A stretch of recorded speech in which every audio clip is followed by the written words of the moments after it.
two wing backs, so that becomes five at the back where necessary. But your wing backs are playing well into attack as well. That's a very traditional way of playing nowadays. Much more, I think, than the old 4-4-2 or 4-2-4.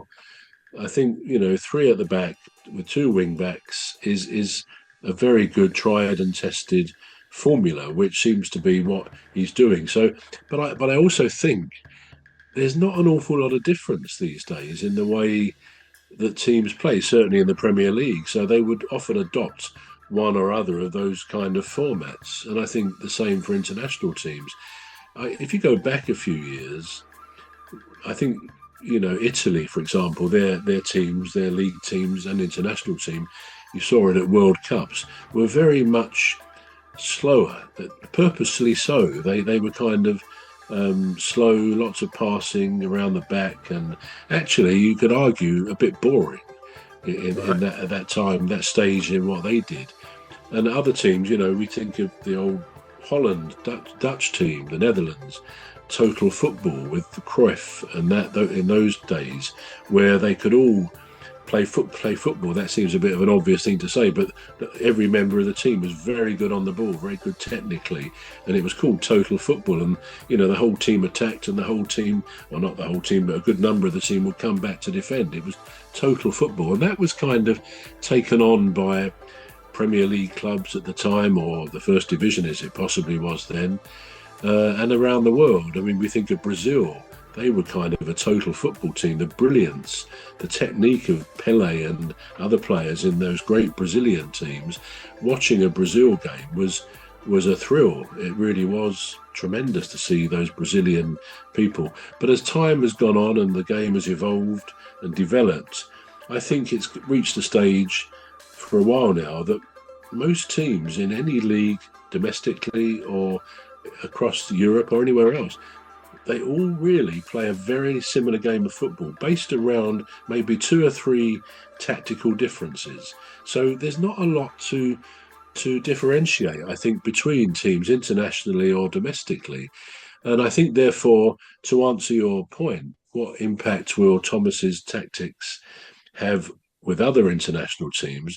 It's quite hard to say. He may have his own ideas about what to really focus on in his tactics, or he may just play the game, which I felt we saw on Friday and Monday, in the same reasonable way where you go out to win, but you don't neglect your defence or anything like that, but you don't go out not to lose. And I think that's a key nowadays. Some managers occasionally still go out not to lose, and they don't, it's not a very good thing for the fans to watch very often. But I think Thomas, from what I've seen, goes out to win. He's choosing the right players, I think, good players. And I have a feeling he'll be very successful. I think he's already got the respect of the players. He talks a good game, and let's face it, he's talking in a foreign language. Okay, he was the manager of,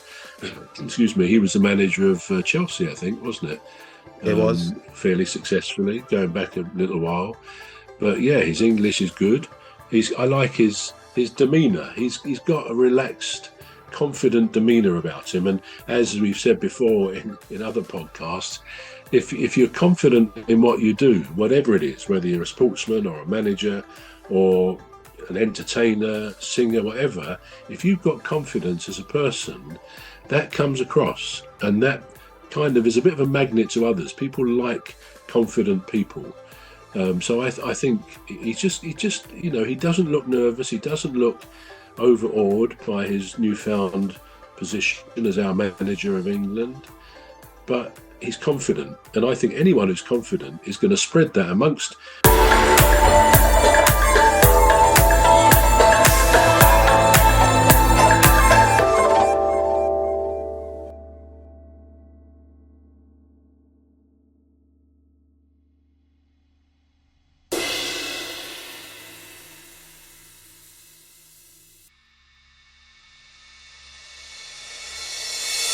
Overawed by his newfound position as our manager of England, but he's confident. And I think anyone who's confident is going to spread that amongst those who he manages, and hopefully that will prove successful in the competitions that he manages for us.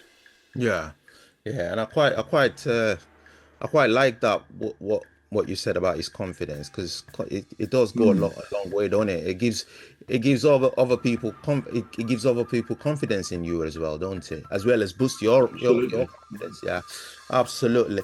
Now there was something that happened a while ago, and we never got to talk about it. Um, and it was a game between Real Madrid and Atletico Madrid, a Champions League tie between both teams. I think eventually knocked out Atletico Madrid via penalties. Now there was a controversial uh, penalty that was taken by an Atletico Madrid striker called Julian Alvarez.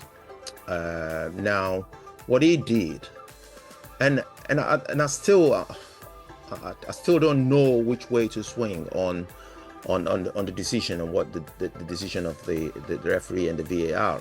Now, what I don't know if you watched that, but what happened was he was going to take his penalty, but then slipped, and then his left leg, when he kicked the ball, he touched his left leg. I think he touched the heel of his left leg, and eventually he scored. Now, the goal was it was overturned because of the incident because of he had two legs on the ball. You can't have two legs on the ball, and I didn't know about that rule. But obviously you can't not have two legs on the ball. Now that sort of that sort of took away the well, not took away, but it made them lose their chance in the Champions League. Now, do you have any thought on that? Did you see that game? Have you heard about it?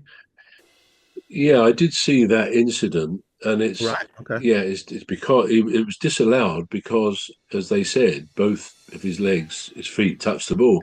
Yeah. Now, I don't think, as I remember, I don't think it was easy. It wasn't easily discernible to see that that actually did happen. I think that's where the controversy was that they said, and VAR said, yeah, his feet definitely touched the ball. Now, maybe I can't really remember, but maybe they did prove that that was the case. But I remember it was very difficult to actually see that when he slipped, that somehow his left